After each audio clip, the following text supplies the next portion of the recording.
Hello, today I'm going to show you how to start your Harley-Davidson Sportster motorcycle. First step, have a look on the right side of your handlebar and switch on the ignition. After this, take the left button to start your engine.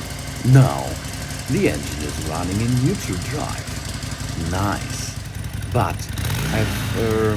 take care, do not let the bike over 3, 4, 5 minutes in neutral.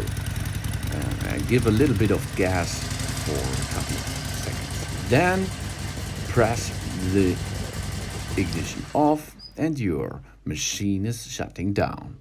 So thanks for watching. Please subscribe me and give me a positive feedback, and see you next time. Soon.